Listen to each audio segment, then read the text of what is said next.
ಚಿಂದಿ ಉಡಾಯಿಸೋ ಖಾರ ಬಣ್ಣ ರುಚಿಯನ್ನು ನೀಡುತ್ತದೆ. ಮೆಣಸಿನ ಪುಡಿ ಚಿಂದಿ ಉಡಾಯಿಸೋ ಖಾರ ಬಣ್ಣ ರುಚಿ. ದರ್ಶನ್ ಫಾರ್ಮ್ ಹೌಸ್ನಲ್ಲಿ ವಿದೇಶಿ ಬಾತುಕೋಳಿ ಸಾಕಿದ ಪ್ರಕರಣಕ್ಕೆ ಸಂಬಂಧಪಟ್ಟಂತೆ ಸೆಪ್ಟೆಂಬರ್ 4ಕ್ಕೆ ವಿಚಾರಣೆಯನ್ನ ನ್ಯಾಯಾಲಯ ಮುಂದೂಡಿಕೆ ಮಾಡಿದೆ.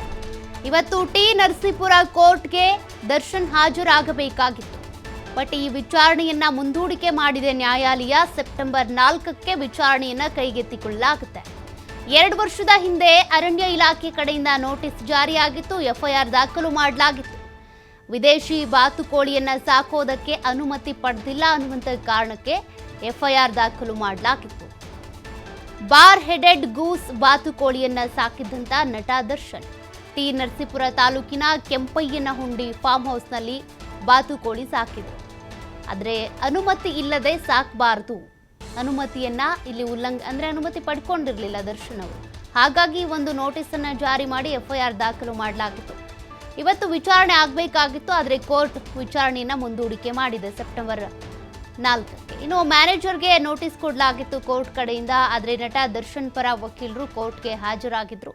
ವಿಚಾರಣೆಯನ್ನ ಸೆಪ್ಟೆಂಬರ್ 4ಕ್ಕೆ ನ್ಯಾಯಾಲಯ ಮುಂದೂಡಿಕೆ ಮಾಡಿದೆ. ಬಾತುಕೋಳಿ ಅಥವಾ ಪ್ರಾಣಿಗಳ ಸಾಕುವಿಕೆ ಇರ್ಬೋದು, ಇದೆಲ್ಲದರಲ್ಲೂ ಕೂಡ ದರ್ಶನ್ ಅವರು ನಿರತರಾಗಿದ್ದಾರೆ. ಆದರೆ ಇದು ವಿದೇಶಿ ಬಾತುಕೋಳಿ ಆಗಿರೋದ್ರಿಂದ ಅನುಮತಿಯನ್ನು ಪಡ್ಕೊಳ್ಬೇಕಾಗಿತ್ತು. ಆದರೆ ಯಾವುದೇ ಅನುಮತಿ ಪಡೆಯದೆ ದರ್ಶನ್ ಅವರು ಬಾತುಕೋಳಿಯನ್ನು ಸಾಕಿದ್ರಿಂದ ಇದಕ್ಕೆ ಸಂಬಂಧಪಟ್ಟಂತೆ ಅರಣ್ಯ ಇಲಾಖೆ ಕಡೆಯಿಂದಾನೇ ಒಂದು ನೋಟಿಸ್ ಜಾರಿಯಾಗಿತ್ತು. ತದನಂತರದಲ್ಲಿ ಎಫ್ಐಆರ್ ಕೂಡ ದಾಖಲಾಗಿತ್ತು.